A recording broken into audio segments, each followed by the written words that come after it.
Welcome back. Let's go straight to our political panel now with Liberal MP Jamie Briggs and Labor MP Kelvin Thomson. Thank you both very much for your time. Jamie Briggs, you heard David Bradbury there saying that this will indeed be a tough budget. Do you believe him? The horror handout budget. We've heard this from the Labor Party before. What we do know is there'll be more debt because there'll be more debt with the NBN, which is not on budget. There'll be more debt with Bob Brown's bank. So there'll be more build-up of more debt. A debt position Australia is now in is some $230 to $240 billion worth of debt, which has developed since Peter Costello left the Treasury. That's because this government can't manage the budget. The numbers they'll present tonight will be as believable as the numbers they presented on all their other budgets, where they said they'd do one thing and then we find out 12 months later it's last year they said there'd be a $12 billion deficit at budget time, and of course tonight we'll hear it's somewhere in the $40 billion their deficit will be. So whatever they present tonight, we know next September won't be delivered. Why should we believe Wayne Swan on the surplus promise when we've seen his predictions over the past year, not necessarily through any fault of his own, but we've seen those predictions really suffer?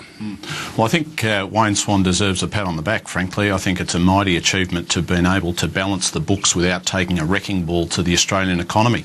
When you compare our situation with that of other countries in Europe, the US and the like, we are in far better circumstances in terms of employment, interest rates, inflation, debt, all of these issues, we're in much better shape. And as for credibility, the Reserve Bank is treating this seriously. Last week the Reserve Bank cut the cash rate by 50 basis points. We now have official interest rates 3% lower than when we came to office. So clearly the Reserve Bank accepts that the Australian government is in the business of balancing the books. Jamie Briggs, parents are set to get around $820, we understand, per high school student for, as a result of this budget, as Wayne Swan said, a fair budget and aimed at helping lower and middle income families. Is that something you would support?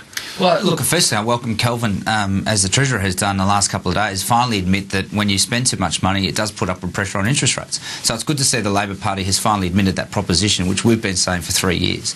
As far as higher under you. Well, and we had no debt, Kelvin, when we left. So if we want to go back to Peter Costello's record, it's a very good one. Well, let's go back to the question. But back to the question. In relation to these payments, what we know that they're a bribe about the carbon tax, because they know the carbon tax is coming and they know how much it's going to make it harder for the Australian public to deal with their electricity bills, and they know that that's what's burning them out there.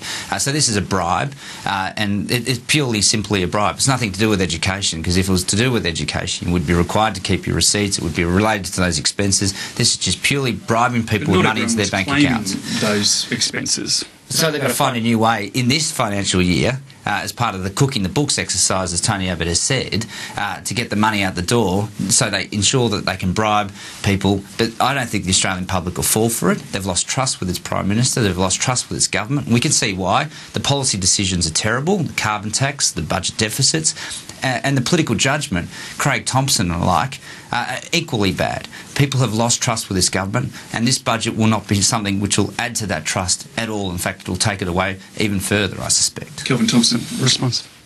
Well, there's no pleasing the Liberal opposition. If there are cuts, this is regarded as hardship on families. If there's support for families and workers, this is regarded as a bribe. I was astonished to see Joe Hockey complaining last week when the Reserve Bank cut interest rates, suggesting that this was not good for the economy. He's the person out there at Christmas time complaining about his present. The truth is that we have produced an economy which is the envy of the developed world in terms of employment, in terms of interest rates, in terms of inflation, in terms of our debt levels. People in other countries would love to be in Australia's situation. And as for cooking the books, no one is suggesting that we cannot deliver surpluses on into the future. If there was,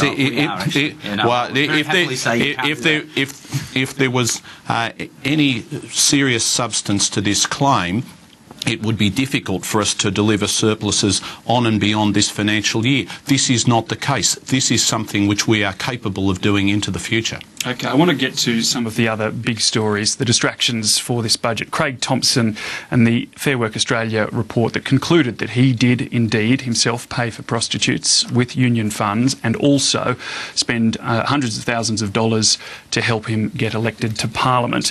There are no criminal charges yet, but Kelvin Thomson, are you happy to have him in the Parliament, essentially acting as a quasi-Labor MP? Well, I think he is an independent, but he said he'll vote with Labor. Yes, but people saying, "Oh, the Prime Minister shouldn't accept his vote" or things of that nature. I think that suggests a lack of understanding of a parliamentary democracy and the separation of powers between the legislature and the executive. The fact is that every one of us who is elected as a member of Parliament has a vote. We can vote for the government, we can vote against the government, we can choose not to vote at all. I could decide, not particularly likely, to vote for Tony Abbott. Jamie could have an epiphany. Jamie could have an epiphany and decide to vote for the Workers' Party, for Julia Gillard. It would not be for Tony Abbott to decide whether he accepted my vote or for Julia Gillard to decide whether she accepted Jamie's vote.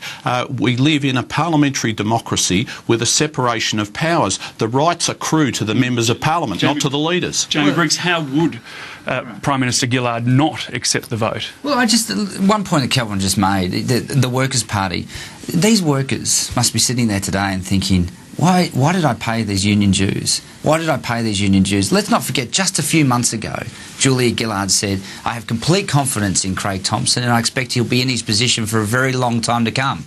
Now, this is a judgment issue yet again for this Prime Minister. This is why the Australian public's lost trust with her.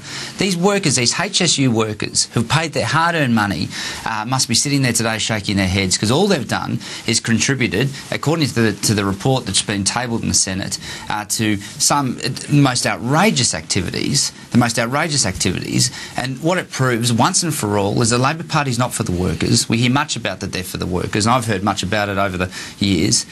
They are for the union bosses.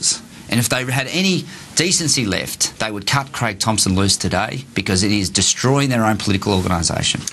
Just on Peter Slipper, Jamie Briggs, your colleague Barnaby Joyce says that James Ashby, that is Peter Slipper's accuser, seems only slightly less dodgy than Peter Slipper. What would be your response to that? Well, I think the claims that have been made by the staff member of the Speaker are very serious claims. There are very serious laws around harassment in the workplace, whether it be male or female, and those claims should be treated in a very, very serious fashion. And I think it's a very unfortunate circumstance that people have decided, from the Foreign Minister and others, to make comments on the character of the person making the claim. Are you satisfied, Kelvin Thomson, that Peter Slipper and Labor have enough distance between them now? I know he was never a member of the Labor Party, but he was in many ways owned by Labor. He is certainly not a member of the Labor Party and has a Liberal and National Party pedigree as long as your arm. My view about this is that investigations are underway. They clearly need to be underway, but that the Liberal Party's got plenty of explaining to do in this regard as well. You've had Christopher Pyne and Mel Brough giving incomplete and evasive answers concerning their role and involvement in this matter. So there are plenty of people who need to answer questions in relation to this. I'd agree with something that Jamie said about trade union members being concerned about the way their HSU money was spent, and I think that this issue clearly needs to be addressed, and I do feel sorry for a lot of the trade union leaders who work very hard on behalf of their members. Okay. Kelvin Thomson, Jamie Briggs, thanks very much for your time. Good to talk with you. Back to the budget and public service.